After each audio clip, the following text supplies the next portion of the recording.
esta sala y con el ánimo de concluir y redondear el tema acerca de la literacia electrónica y las experiencias de lectura en pantalla. En el marco de la invitación del programa Letra Verde, que tiene el propósito de estimular la lectura en todos los formatos y especialmente en el formato digital. El planteamiento de esta charla es de tres partes. Inicialmente conceptualizamos algo en torno a la lectura, y específicamente llegamos a la lectura en pantalla. Observamos particularidades de esa experiencia y de hecho vamos a nombrarla como propiamente una experiencia, aquello que tiene una realización en el individuo, y terminamos con una consideración en torno a unas aplicaciones prácticas sencillas, practicables, realizables por todas las personas que se interesen en mejorar su experiencia de lectura. Si algún propósito quisiera que se cumpla es precisamente ese: llegar a fomentar, a propiciar el desarrollo de mejores experiencias de lectura, hacer más grata esa actividad que de por sí implica tantos beneficios, tanto gusto para las personas que logran descifrar ese código y entonces entrar a disfrutar de lo que sería pues el universo de la lectura. Bueno, entonces, en principio quisiera con esta nube de palabras, con esta imagen que al mismo tiempo es representativa, hacer un símil de precisamente lo que vamos a hablar, todo el conjunto de términos que están alrededor de esta charla, desde la lectura en pantalla, que es lo más evidente, hasta un montón de pequeños elementos que hacen parte de mi trabajo como profesor y como estudiante, que juego esos dos papeles, y en ambos la lectura y el diseño de experiencias de lectura es algo muy importante. Cada que uno le pide a un estudiante que lea algo, tiene también que diseñar esa lectura que él va a hacer, tiene que perfilarla, tiene que sugerirle, tiene que indicarle, propiciar que él tenga un interés por realizarla. Y cada vez que uno va a leer algo, también tiene que crearse una imagen, un mundo, tiene que conectarse con ese objeto, con esto que va a ser parte de su interioridad. Entonces, por eso yo considero que la lectura implica tantos elementos, tantos como vamos a conversar hoy. Otra forma de verlo. Y realmente aquí está el asunto. Esta metáfora visual, que es bastante explícita, nos invita a considerar la simbiosis, ¿sí?, que se da en el mundo contemporáneo en torno a la manipulación y la conservación de los textos. En pocas palabras, pasamos de la máquina de escribir a la máquina de escribir y leer. Nosotros ya tenemos máquinas de escribir y leer, ¿sí? Ya no solo tenemos la textualidad en un formato impreso, sino que tenemos la textualidad digital. Entonces, tenemos diferentes sistemas de distribución para el mismo medio. Entiéndase de buena manera que el medio realmente es el texto escrito. Cuando nosotros estamos ante la cultura escrita, el medio es el código escrito, la textualidad. El medio no es el libro, el medio no es el papel, el medio no es el periódico. En términos fundamentales, el medio es el texto escrito. Y lo que tenemos es sistemas de distribución, soportes, que por hechos culturales van convirtiéndose en el medio mismo, o van representando el medio de tal manera que asumen el carácter del medio. Y es lo que pasa con los libros. Para nosotros el libro es un medio, pero también el libro es un sistema de distribución, donde distribuimos texto escrito, y el texto escrito es el medio realmente. Y es un medio que al mismo tiempo es subsidiario de otro, que es la palabra. O sea que realmente es un medio remedial, es un medio que media otro, que es el habla. Pero esos códigos se van sofisticando. Sin embargo, vale la pena pues considerar estos primeros elementos y volver al sentido primero de lo que es escribir, ¿no? Y escribir es incidir, escribir es marcar, ¿sí? En una ocasión anterior, la vez pasada, lo conversábamos, decíamos las marcas de los signos. Es que eso es lo fabuloso de la escritura, o pues digamos que ese es su aspecto, su materialidad, es que el signo tiene que estar marcado. El signo no es inmaterial.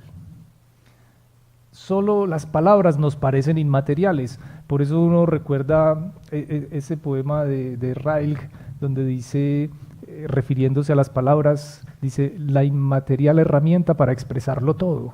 Para él las palabras eran inmateriales, pero cuando las palabras pasan a ser escritas, adquieren una marca, la marca de los signos. Y cuando leemos estamos tratando con esas materialidades, con esas formas. Todo eso tiene, para la mirada de un diseñador, para la mirada de un escritor, para un lector interesado, tiene mucho gusto, es parte de la experiencia. Bueno, entonces, eso se resume en que la lectura es una actividad mediada, ¿sí? Tanto la lectura como la escritura está mediada instrumentalmente. También está mediada simbólicamente por una serie de conceptos, por el manejo mismo del código, por la interiorización de las técnicas propias del manejo del código y, por supuesto, en este caso, sobre todo me voy a referir a esa mediación instrumental, en la medida en que, pues sí, se trata de una manipulación de objetos, de herramientas y de técnicas que tienen una representación física. A mí me interesa tomarlo desde ese punto de vista, en la medida en que pues, yo tengo un acercamiento a la temática, en este caso desde una perspectiva que es la perspectiva del diseño. Esto es lo que actualmente estudio y estoy haciendo mi trabajo teórico y de investigación precisamente en esta materia del diseño. Muy bien, entonces hay elementos que nos pueden resultar anacrónicos, antiguos, ya en desuso. Sin embargo, no significa que no puedan tener suceso, que no puedan tener alguna vez su segunda vida. Por ejemplo, aquí vemos un fotograma de la película Orgullo y Prejuicio, basada en la novela de Jane Austen. El protagonista está escribiendo una carta sobre un atril de madera y cuero, ¿sí? Nosotros no utilizamos estos elementos casi. De hecho, bueno, hace de 3, 4 años en una visita a la Biblioteca Nacional en Bogotá miraba con interés que allí todavía en las mesas se ven atriles, y se ven atriles de diferentes tipos, o sea, unos atriles grandes, medianos, atriles que muchas veces no sabemos ni interpretar efectivamente para qué uso específico son. pero que coincidisten, que son muy importantes. En la biblioteca de la Universidad Luis Amigo, yo le promoví con el director que pusiéramos un atril en cada mesa, porque hay mucha gente que no los usa, pero hay otros que les puede llegar a ser muy, muy importante y cómodo y de interés, porque es que clavar el pico en una mesa varias horas es un asunto de problema de columna cervical, ¿sí? Es un problema de vértebras. Entonces, este tipo de instrumentos hacen parte de la materialidad de la lectura, de la mediación que se establece, de la mediación instrumental. Aquí quisiera simplemente mostrar, recordar lo que fue pues una máquina de escribir en 1882, el mismo modelo que utilizó el famoso filósofo Nietzsche, y con una particularidad enorme, y es que esta es una máquina que nos permite escribir, pero no vemos lo que estamos escribiendo, porque el texto está debajo de las teclas. Solamente después de un ejercicio continuado el texto se hace visible. Esto genera una relación con la textualidad diferente, tanto que a partir de esto nosotros podemos pensar en todo lo que ha sido para quienes vivimos el paso de la máquina de escribir al computador, la diferencia entre poder copiar y pegar un texto. Eso era una cosa sorprendente. Nosotros hablábamos en la universidad de la sala de cómputo donde estaban los primeros computadores que llegaron allá, y decíamos, y hacen esto, y hacen aquello, y entonces uno sentía que eso era como un gran avance. Ahora, todos estamos inmersos en esa textualidad digital, que precisamente una de las propiedades que tiene lo digital es eso, es la reconversión, ¿cierto? Es que al estar cifrada en código, ese código se puede manipular y permite todos estos elementos. Muchos escritores han vivido esto, ¿no? Recuerdo que también García Márquez habló en algún momento también de lo que él sentía al escribir en el computador. La primera novela que él hace en computador es El amor en los tiempos del cólera. Miren que es una novela voluminosa, además, ¿sí? Y también expresa que es más productiva. Esa escritura al menos le permite avanzar mucho. Bueno, cada caso representa un motivo de reflexión. En esta parte conceptual, este acercamiento a la lectura, quería retomar nuevamente un tema, un gran fotógrafo y un ensayo fotográfico que él realizó en torno a la lectura. Hablamos de André Kertész, un fotógrafo europeo que a principios y mediados del siglo XX realizó su trabajo artístico, y es un hito, es uno de los legados importantes en la materia, y tal vez uno de los más reconocidos trabajos suyos sea el ensayo sobre la lectura, en la que persigue a lo largo de 40 años este tema y lo va capturando en diferentes ambientes, escenarios, espacios, con toda la representación que pueda implicar el escenario de la guerra, el campo, lo que constituye esa presencia de los libros y los textos. Hace unos cuantos años, pocos, aprecié en una ciudad que había estantes de libros en la calle. En Colombia no lo tenemos, eso no se ha como ensayado. Estantes de libros en las calles, y la gente va y toma el libro que quiera y deja el libro que quiera, ¿cierto? Hace un intercambio gratuito y sin ningún compromiso, sin ninguna regla. El que quiera se los lleva a todos, ¿sí? Si hay algunos suficientemente avaros, se los puede llevar todos, y y los van dejando, ¿cierto? Entonces, libros de la más variada naturaleza, ahí, ¿cierto? En los parques, permanentemente. Recuerda un poco esta idea que aparece aquí, pero pues en medio de una catástrofe.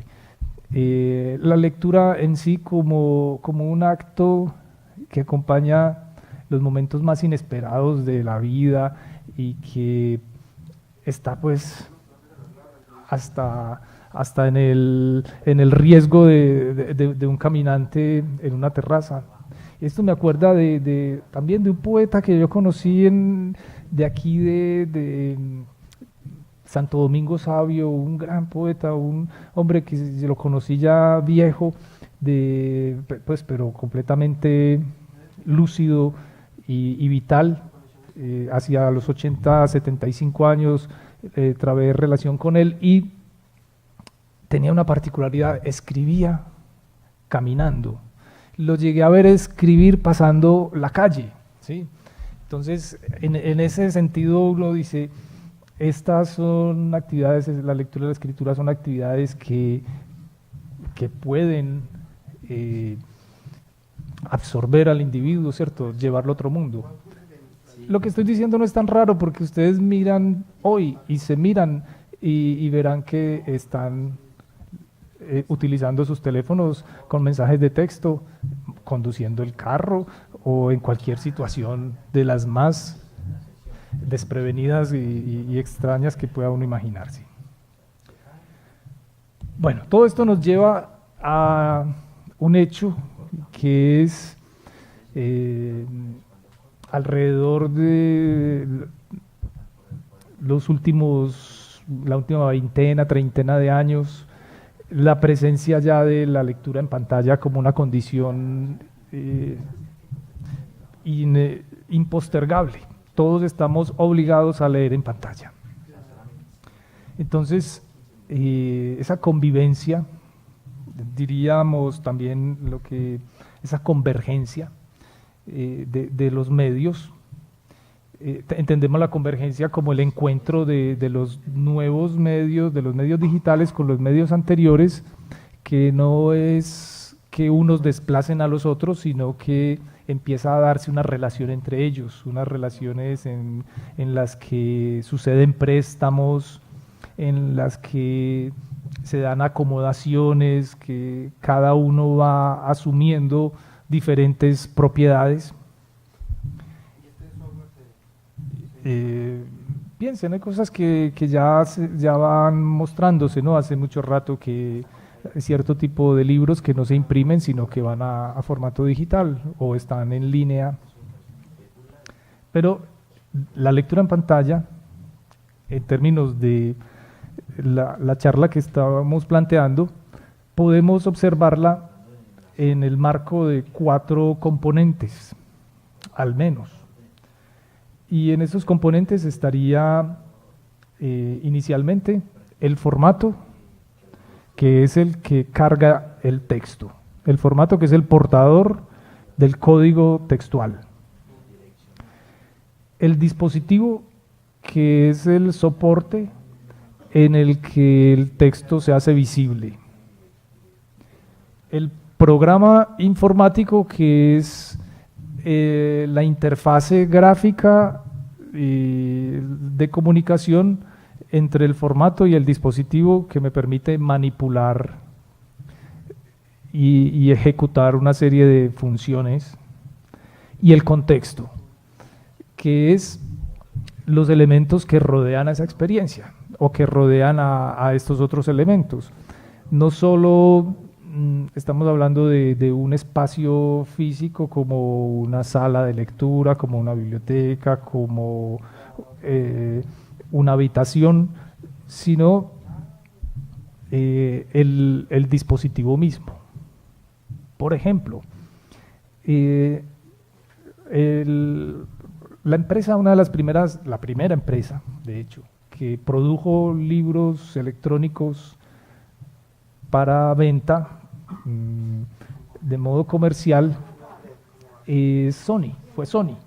Y Sony, uno de sus primeros modelos se llamaba Daily Edition, PRS 9300, creo, tenía una particularidad, algo especial, muy bonito, y es que no solamente era el equipo desnudo, el chasis como lo entregan habitualmente, sino que ese equipo tenía integrada una funda lectora que convertía el chasis también en un estuche, de modo que se abría como la carátula, la tapa de un libro y se accionaba.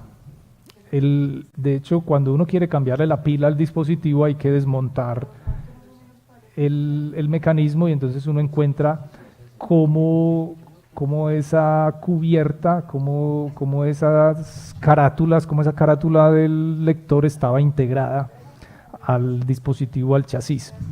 Entonces, uno de los primeros elementos importantes de esta experiencia de lectura digital es también en qué condiciones estoy leyendo.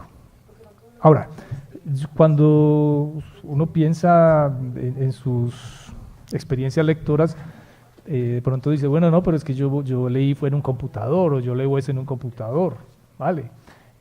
Sí, igual, pero entonces, fíjese de pronto si usted leyó, o si tiene en su mente la idea de, claro, usted leía en un computador de esos de rayo catódico, o sea, de pantalla gruesa, de pantalla, no la LED delgada de hoy, sino la pantalla que es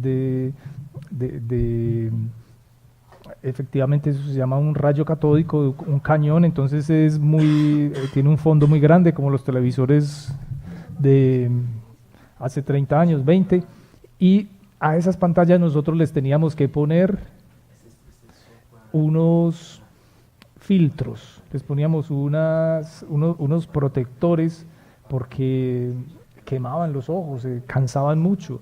Entonces, eso es el contexto, a eso le llamamos el contexto, al utillaje que llevamos. El hecho de manejar un mouse para hacer el scroll o el teclado, todo eso hace parte del contexto de estas lecturas, de esta lectura en pantalla. Ahora, la pantalla igualmente es una realidad que hace parte de nuestras vidas cotidianas y está presente ya desde los tableros de anuncio de los buses hasta, por supuesto, los mismos teléfonos, los relojes ya vienen, casi la gente prefiere los relojes en cierta forma que tienen pantalla, que permiten cierta manipulación de los textos. Entonces, esa es una condición que debemos aprovechar en términos de considerar que nos permite un acercamiento a la textualidad más, a veces inmediata, por supuesto, y diversa, en la medida en que, bueno, uno diría, pues ya puedo, además de leer en un libro convencional, puedo encontrar que mi dispositivo electrónico, pues mi teléfono, hasta mi reloj, me permite ciertas experiencias textuales. Y si además yo tomo conciencia y digo, no, pues es que al fin, como estudiante, como investigador, como lector, me interesan tanto los libros, así como me pueden interesar las bicicletas y comprarme una bicicleta o dos. Entonces yo digo, pues claro, yo puedo tener acceso a una máquina de lectura. De hecho, puedo tener una máquina de escritura en mi casa, ¿no? Puede ser un computador, el computador de la casa, pero ¿por qué no tener un equipo de lectura? O si yo soy una biblioteca, ¿por qué no ofrezco, además de los libros análogos normales impresos, también equipos de lectura digital, muchos, variados, diferentes para todos los gustos, para todas las edades, todas las condiciones? Hay lectores de 5 pulgadas, pantallas de 5 pulgadas, hasta en este momento las más grandes están hacia 13.3, pulgadas. Y eso me permite ya leer revistas, tener experiencias muy, muy amenas y, y novedosas. Entonces las bibliotecas pueden pasar de el esquema de las salas con un computador, a veces con problemas ergonómicos muy sensibles, a una oferta más variada. Y además los usuarios también podemos hacer nuestras propias exploraciones, o sea, todos estamos dispuestos en algún momento a invertir algo, ¿sí? Y podemos invertir en un objeto, en ropa, en zapatos. Obvio, podemos muchas veces invertimos en libros. Y también una manera de invertir en libros es acercarse a otros dispositivos que me permiten leer. Esto lo consideramos, aquí llegamos pues a la idea de pensar la lectura no como una práctica, no como una actividad, como un oficio, como una tarea, como una costumbre, ¿sí? Sino como una experiencia que tenga esa amplitud, porque cuando pensamos en una experiencia entendemos que es algo complejo, pues que es algo que nos marca, que tiene una realización tan profunda que después nos sirve mucho porque sabemos lo que hemos vivido. A partir de la experiencia es como uno puede efectivamente comprobar que ha vivido, ¿sí? Entre otras cosas son las experiencias las que generan memoria. Yo he pensado hacía ratos en esos desvaríos de profe. Claro, uno cómo construye un recuerdo, ¿cierto? ¿Cómo se construye un recuerdo? Quisiera hacerlo, ¿no? Porque uno dijera, hay cosas que yo quisiera de ahora en adelante recordar. Entonces decirme, esto lo voy a recordar, pero no basta con eso, porque ¿cómo construyo efectivamente un recuerdo? Sospecho que los recuerdos parten de las experiencias, o sea, de las experiencias profundas. En esta idea pues, de la lectura como experiencia nos basamos en Nathan Shedroff, que es un teórico del diseño, un área del diseño, no es solamente el diseño industrial gráfico, sino que hay un diseño que es el diseño experiencial, muy utilizado en publicidad, en marketing, en asuntos de estos, pero también tiene mucho que decirnos sobre la sociedad, se puede diseñar en cierta forma el comportamiento o diseñar para que sucedan cambios. En fin, Shedroff habla de las dimensiones de la experiencia y menciona varias que voy aquí a comentar rápidamente y las voy a ajustar a la reflexión sobre la lectura. Efectivamente, para que haya una experiencia, deberíamos considerar inicialmente que haya una significación, ¿cierto? Entonces, cuando hablamos de lectura, buscamos que el sujeto se acerque a la lectura porque hay algo que él busca allí, un significado, ¿cierto? Porque de hecho la comunicación es eso, cuando nosotros nos comunicamos siempre estamos buscando relevancia. ¿Qué es lo relevante de comunicarnos? Bueno, esa significación está dada por contenidos y por elementos propios de la textualidad. La experiencia también debe tener un detonante, o sea, algo que la active. ¿Por qué llego a buscar ese significado? ¿Por qué voy a leer? ¿No? En términos, ¿qué es lo que hace que yo lea? ¿No? ¿Qué es lo que, y eso nos pone a pensar mucho? Uno podría encontrar parte de su historia personal allí. Bueno, yo por qué empecé a leer tal autor, por qué empecé a leer tales obras, cómo fue que me conecté con esto, con aquello. Miren, en estos días estaba leyendo sobre Borges, leyendo cositas, en fin, en mi actividad. Y abreviando, Borges es Borges porque su padre, Jorge Guillermo Borges, se dedicó a la literatura toda la vida. Él estudió Derecho, pero nunca, no ejerció, sino que se dedicó a escribir. La primera, creo que es la primera traducción de los poemas de Fitzgerald, de los Rubaiyat, del persa Omar Khayyam, que Fitzgerald tradujo al inglés, llegaron al español por el papá de Borges.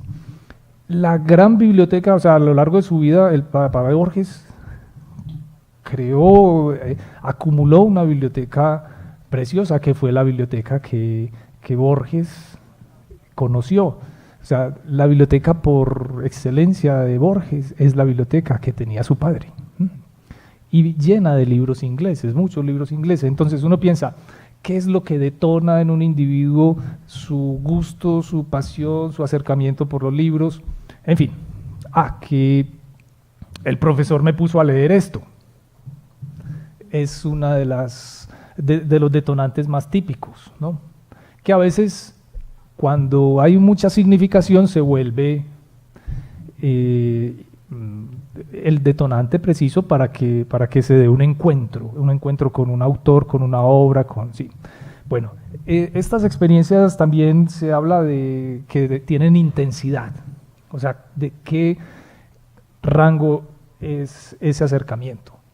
O sea, si nosotros entramos ahí y nos quedamos, ¿cierto? Y sentimos que hay una conexión, o sea, que hay un flujo de energía, hay un bienestar, hay una cierta comunicación, sería en este caso, que se dé efectivamente esa comunicación con la obra, con el significado, con el autor, ¿sí?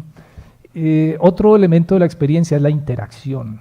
Entonces, esta parte es muy, muy importante en la lectura en pantalla, porque la interacción con los libros físicos es conocida para todos los lectores, porque se han educado desde pequeños manipulando libros, aprendiendo a pasar una página sin rasgar el papel, aprendiendo a que al pasar la página no se vayan 2, 3, sino una sola, ¿sí? A sostener los libros, a ubicarlos en un ángulo apropiado. En fin, nosotros tenemos miles de pequeñas técnicas y prácticas para manipular un libro que hemos aprendido a lo largo de muchos años. Y de pronto, cuando pasamos a leer en pantalla, no sabemos qué se hizo ese conocimiento, porque entonces la situación es distinta. Las páginas ya no van a girar en modo horizontal, sino muchas veces en modo vertical, lo que llamamos scroll. Se pierden una cantidad de referencias, la interacción con el dispositivo, entonces es otro asunto que hay que restituir y que hay que aprovechar en términos de la pantalla. Ahora, la pantalla va a tener propiedades que el texto no trae, que no tiene, que el papel no permite. Entonces, el lector tiene que entrar por esas fisuras, por esa claraboya, por ese punto de contacto, y entonces jugar en los dos campos. Aprovechar lo que tiene la textualidad impresa y aprovechar lo que trae la textualidad en pantalla. Igual, entonces también otro elemento es la amplitud y la duración de la experiencia. Este término de amplitud tiene que ver mucho con el flujo de elementos que haya allí, como de la cantidad de posibilidades que da la experiencia. Y finalmente yo diría que la duración es otro elemento clave, porque pues cuando uno piensa en una obra como Las Mil y una Noches, que puede tener una versión, si es de Burton, de 10 volúmenes más las noches adicionales 16, o si es la traducción de Mardrus, entonces son 6 volúmenes, cada uno de más de 500 páginas. Entonces uno dice, bueno, si uno le dice a un muchacho, léase Las Mil y una Noches, le tiene que decir qué es lo que él puede leer, ¿cierto? ¿Cómo se tendría que enfrentar al libro? ¿En qué condiciones? ¿Cómo acercarse? En fin, porque esa es una empresa para toda la vida, ¿cierto? Es un libro para acompañar varias épocas, ¿cierto? Entonces, pero también encontrar la medida, porque es que hay cosas que van imperando y no se pueden convertir en dogmas, que es que para que alguien lea en pantalla usted no puede ponerle más de 400 palabras, entonces la textualidad en internet a veces se va volviendo una serie de microtextos y por analogía también a veces en ese fenómeno de la convergencia uno encuentra que hay periódicos que empiezan a asumir eso. Cuando uno lee ahora, por ejemplo, el periódico El Mundo, se encuentra que está en ese mismo ámbito, que está poniendo una foto y 400 palabras máximo, 300, para dar una noticia. Eso no es una noticia propiamente, eso es un aviso, ¿sí? Eso es lo que antes era un aviso clasificado casi. Entonces, habría que dejar abiertas las puertas para que pasen muchas cosas, ¿sí? La idea con la duración es en sí algo, para que la lectura se convierta en un hecho, en una mejor experiencia. Uno siempre intenta que que el lector complete el libro, ¿cierto? Que el lector termine el libro, porque el libro que uno no lee siempre queda como la novia que nunca tuvo, ¿sí? O sea que ahí no hubo una experiencia completa, porque el asunto de poder concluir la experiencia en su duración es un elemento muy importante. Esto porque en las pruebas que he hecho en las investigaciones con los lectores, cuando les prestábamos un reader de tinta electrónica, un lector de tinta electrónica, ellos sentían que leían más rápido y que como la pantallita va mostrando el texto personalizado como ellos quieran, ¿sí? No como lo trae el libro, sino como en el tamaño que ellos quieran, y sienten que van avanzando, como cuando uno está jugando parqués y pasa de una casilla a otra, entonces ahí uno siente que avanza. Y ellos sentían que leían más rápido y lograban terminar el texto, o sea, tener la experiencia completa. Bueno, esto se aplica para la lectura y la lectura en pantalla no está por fuera de esto. Decía que estas experiencias de lectura en pantalla las podemos rastrear. Y la vez pasada en la charla anterior nos remitimos a unas experiencias de lectura que son muy, muy interesantes y fundacionales en términos de la manipulación de la pantalla, que fueron los juegos interactivos de texto. Es que de hecho el nombre ya nos remite a esto. Eran juegos para grandes lectores y eran juegos en los que en primer momento ni siquiera había ilustraciones. El que yo tengo aquí como ejemplo tiene una ilustración, pero el juego de texto original no trae ilustración, sino que es una historia en la que uno va interactuando a partir de comandos, como si estuviera chateando con el juego, y va leyendo y va haciendo una serie de reflexiones. Esto nos parece que es un ejemplo bastante interesante de textualidad en pantalla y de los primeros juegos y de las primeras experiencias. Estamos hablando del año 1974, cuando el primer juego de texto fue creado por unos científicos que eran los únicos que en ese momento tenían computadores, y se quedaban dizque trabajando y estaban era jugando, ¿sí? Y su juego era hacer estas exploraciones, de crear estos primeros juegos. Y luego pasaron muchas cosas y claro, la cuestión es que el texto se fue alojando en las pantallas y nos llevó a lo que tenemos hoy, pero lo que tenemos hoy tiene visionarios. Nos hemos referido a esta mujer española, Ángela Ruiz, que fue la primera que ideó y creó un libro con propiedades, o sea, un libro electrónico. No estoy hablando de un libro digital, sino un libro electrónico. O sea, un libro que funcionaba con pilas, ¿sí? Que usted hundía un botoncito y movía una cosa, ¿sí? En este caso lo que movía era una especie de rollo fotográfico, ¿sí? Y yo podía cambiar ese rollo, entonces estaba cambiando de materias, de libros.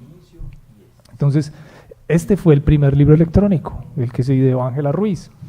Y esto nos recuerda una cosa muy importante, es que nosotros cuando hablamos de un libro electrónico, estamos refiriéndonos al soporte. El libro digital es el formato, ¿sí? Entonces, cuando yo voy a internet, al proyecto Gutenberg, y descargo un libro de libre dominio, de los que están en la colección, lo que he descargado es un archivo, o sea, descargué el libro digital. Cuando lo monto en un reader o lo subo a mi tableta o a mi teléfono, ahí entonces ya tengo un libro electrónico. Ahí ya tengo una máquina que me permite visualizar el texto. Esa máquina es el libro electrónico. El libro digital es el formato. Entonces, por eso decimos que podemos decir que un libro electrónico tiene dos existencias, tiene una existencia doble, como fichero, como archivo y como soporte, como texto visualizado en soporte. Alan Kay es un gran gurú de la tecnología y fue el que primero se ideó una máquina para leer. Este era pues un pequeño computador, como una tableta. Se hizo un prototipo, nunca se comercializó, nunca se llevó más lejos, pero es la idea, ¿cierto? Estos son los personajes que ilustraron todo este tema. Por otra parte, claro, ¿cuándo se hizo el primer libro electrónico? Pues el primero se considera que lo hizo IBM, El Paraíso Perdido de Milton, que lo digitó y quedó en tarjetas perforadas, ¿sí? Pero pocos años después, realmente el primer libro electrónico lo hizo Michael Hart, que fue quien diseñó, quien digitó en una máquina de teletipo, que eran las máquinas que se utilizaban para mandar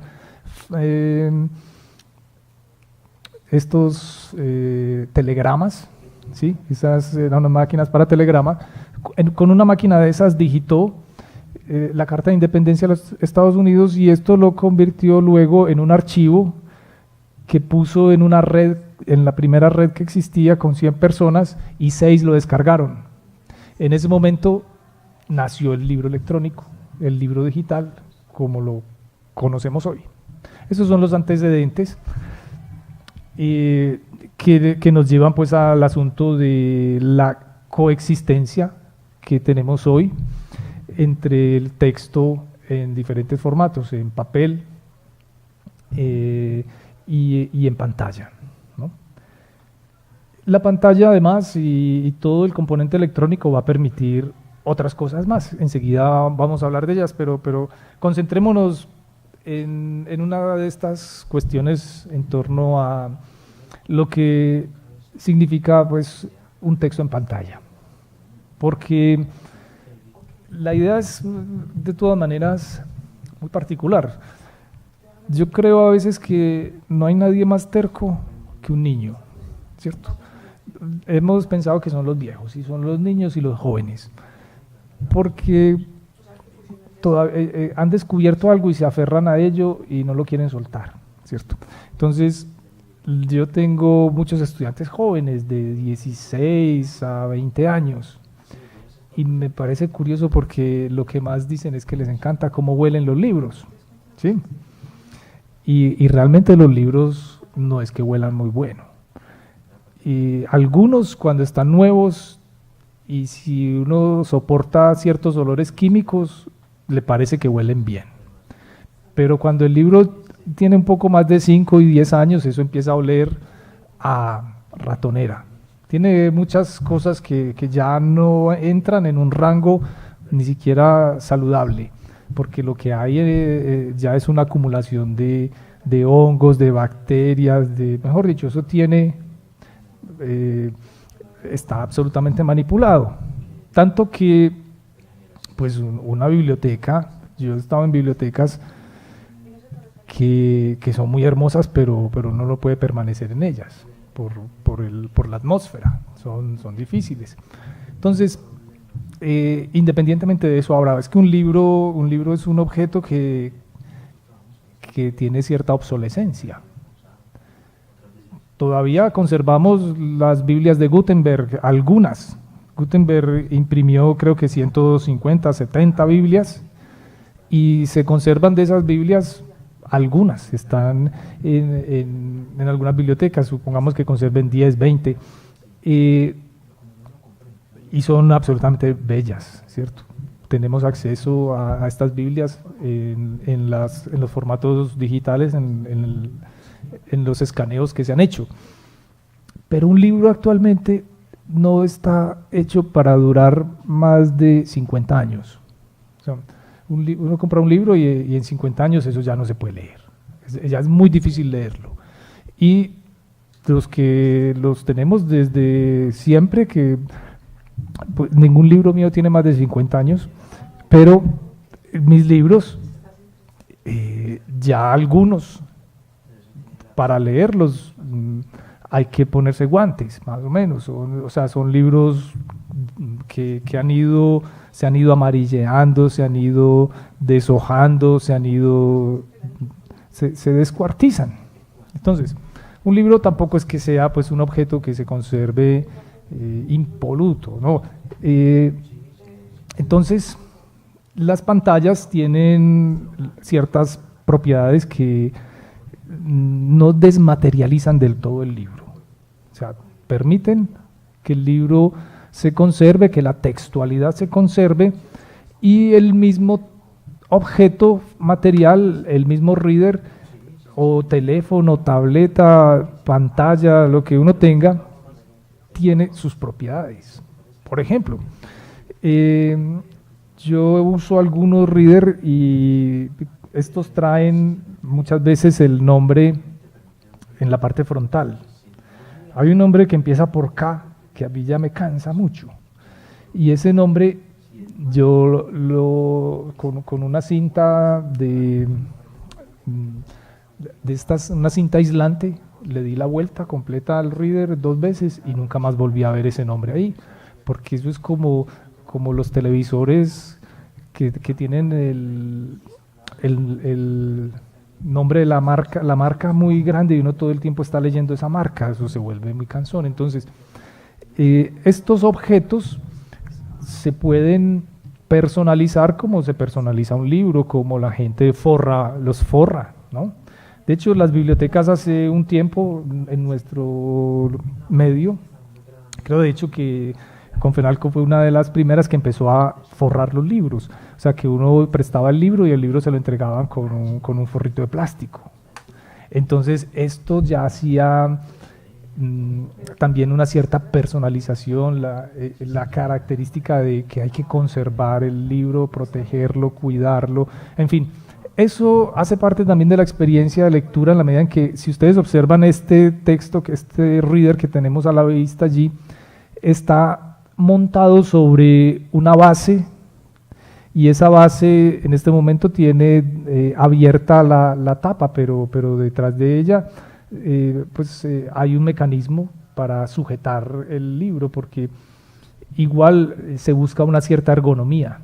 Cuando se lee 1 hora, 2 horas, 3 horas, un lector muy juicioso puede pasarse 4 o 5 horas leyendo más, ¿no? De hecho, alguna vez yo estaba leyendo en un teléfono, en una aplicación, y la aplicación de pronto me empezó a mandar mensajes como: descanse, usted lleva mucho rato. Sí, o sea, la aplicación me alertaba, decía, ya ha pasado tanto, 1 hora, 1 hora y tanto, repose, o sea, unos mensajes de alerta, ¿sí? Entonces, claro, uno hay libros que no podría mantenerlos en las manos tanto tiempo. Por eso, de hecho, se menciona que había libros que se llamaban libros de banco, que eran libros tan grandes que había que montarlos sobre un banco, ¿sí? Sobre un atril grande. De hecho, a esos atriles grandes les decían fascistol.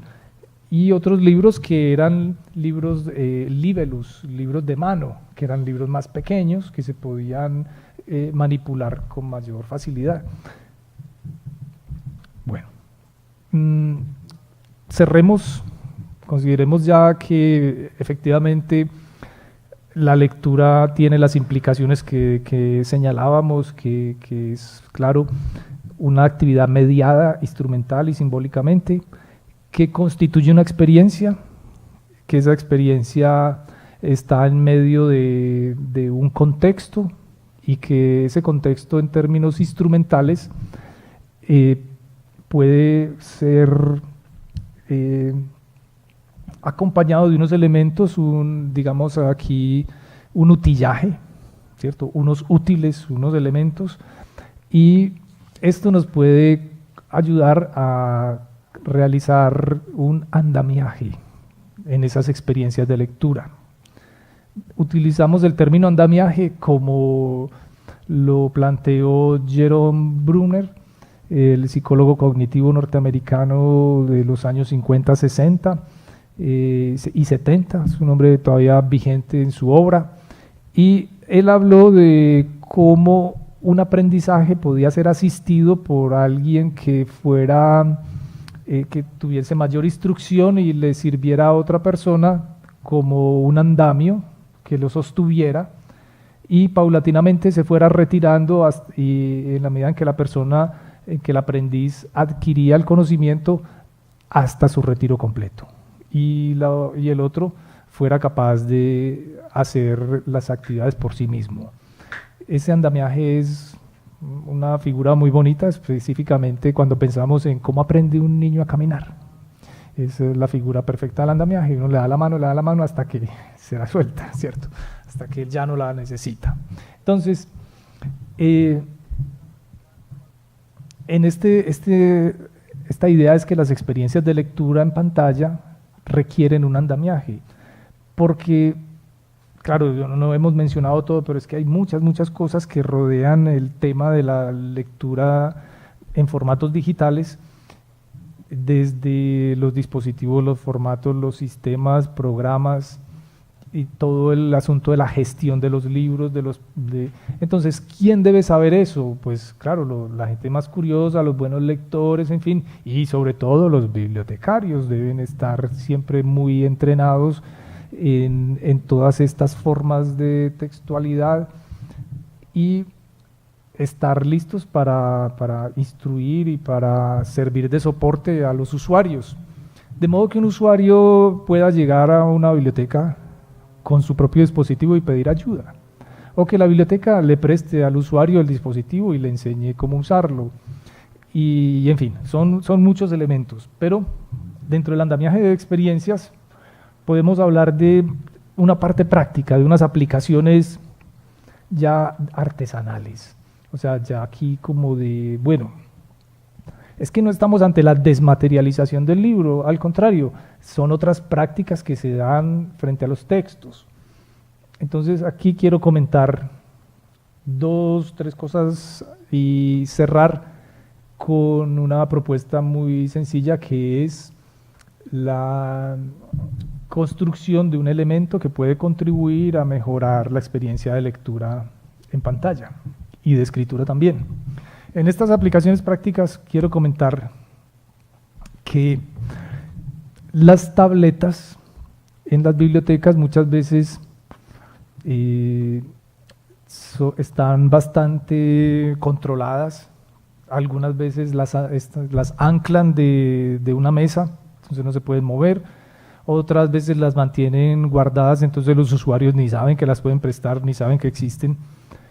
Una alternativa que planteamos en la biblioteca de la Luis Amigo fue anclarlas y esto se desprendió pues de mi trabajo de grado, de todas estas cosas que he comentado, montarlas en un atril, hacer un atril para la tableta y anclar la tableta al atril de manera que fuese cómodo manipularla y la tableta tuviese suficiente protección tanto contra golpes como contra el hurto. Y efectivamente realizamos este modelo, este prototipo. Teníamos en ese momento 4 tabletas, le hicimos el atril a esta tableta, las otras 3 se desaparecieron, se las robaron y la única que se conservó fue esta. Pero más allá de ese hecho que suele suceder en las bibliotecas, la desaparición de libros, me imagino que es desde la antigüedad, ¿no? ¿Sí? O sea, en la Biblioteca de Alejandría debían también. Es que de hecho la Biblioteca de Alejandría lo que hacía era que se robaba los libros de los barcos, los copiaba y después los devolvía, ¿no? Me imagino que todos los devolvían, no sé. En fin, siempre ha habido un interés y una rebatiña con estos objetos, pero la idea de utilizar un andamiaje, una herramienta como un atril, pues llega a propuestas como esta muy, muy clásica de la famosa rueda de los libros. Y la propuesta básicamente es que nosotros podríamos hacer nuestro atril.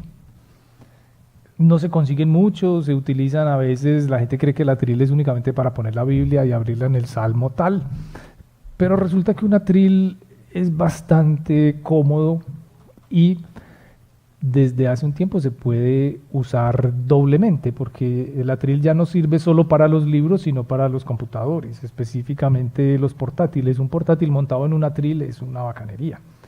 Ahorra mucho espacio, mucho dolor en la nuca también se ahorra, se vuelve muy cómodo, se vuelve muy cómoda la escritura. Entonces nosotros desarrollamos un pequeño método, hicimos un diseño para construir un atril de la manera más sencilla, que cualquier persona en su casa lo pueda hacer y lo pueda arreglar y darle una solidez como lo quiera, tanto como lo quiera, y darle un aspecto. Y bueno, básicamente es utilizando cartón. El tema del cartón es pues bastante rico y dinámico para construcciones de diverso tipo. Hay muebles de cartón, hay de todo, pero en este caso para los atriles representa un gran beneficio porque yo podría hacer un atril en un solo paso.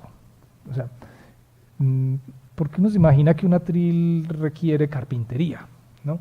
Pero cuando yo lo hago de cartón, lo único que tengo que hacer es cortar la sección de una caja. Cortar una sección de una caja, eso es todo, no hay que hacer nada más. Y ya tengo el plano inclinado, que básicamente eso es un atril, es un plano inclinado. Y ya luego le pongo un frenito, le pongo una base que me soporte el libro o el computador. Aquí se observa un atril para tableta, pero allá en el fondo hay un atril para, este lo utilizábamos para un pequeño computador de estos de 10 pulgadas. El método para construir ese atril es muy sencillo. Voy a mostrar una pequeña ilustración que tengo en un archivo aquí vecino para que se vea fácilmente.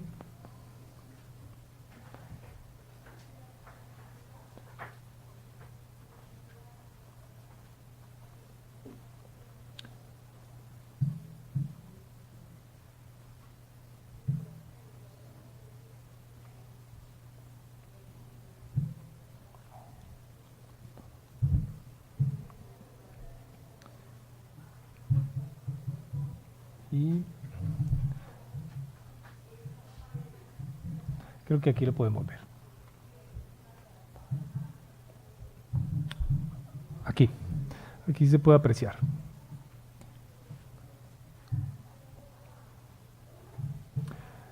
Básicamente lo que dije es esto, ¿no? Este diseño, este dibujito lo hice para una actividad con una biblioteca, con un grupo de promotores, de manera que ellos asumieran esa técnica. Se tiene la caja, se le hace el trazado, es muy simple, ¿no? ¿Se está viendo? Ah, no se está viendo. No logra conmutar. Un segundo.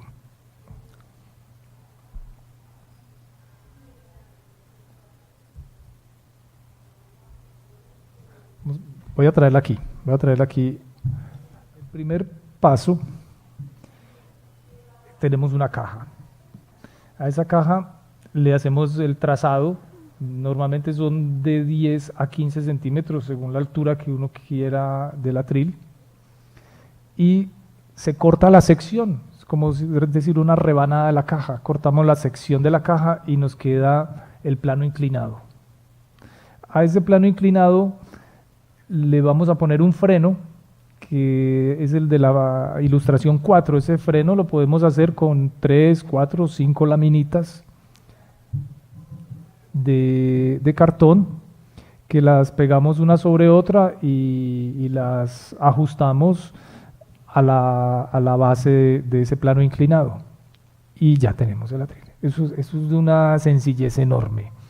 De ahí en adelante usted lo puede reforzar, lo puede pintar. El cartón tiene una virtud enorme, se comporta como el cuero. Si yo lo embetuno se ve perfecto, se puede pintar, se le pueden poner lacas, esmaltes, cosas de todo tipo. Llega, si usted pone una doble capa de cartón, se vuelve tan resistente como un triplex. Entonces puede llegar a tener realmente una herramienta muy apropiada, muy interesante para leer. Fíjense, por ejemplo, ya en esta última imagen, este caso, yo le presté un reader a una estudiante que venía colaborando en el proceso de la investigación y le mostré los estuches que yo hacía para mi reader, y ella dijo, yo quiero uno pero no igual. Entonces voy a hacer el mío. Y tiempo después me enseñó este que había hecho. Es suyo, dijo.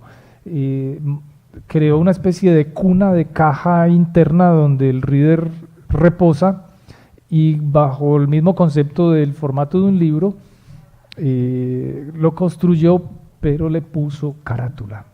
La carátula es la carátula del libro que más le gusta.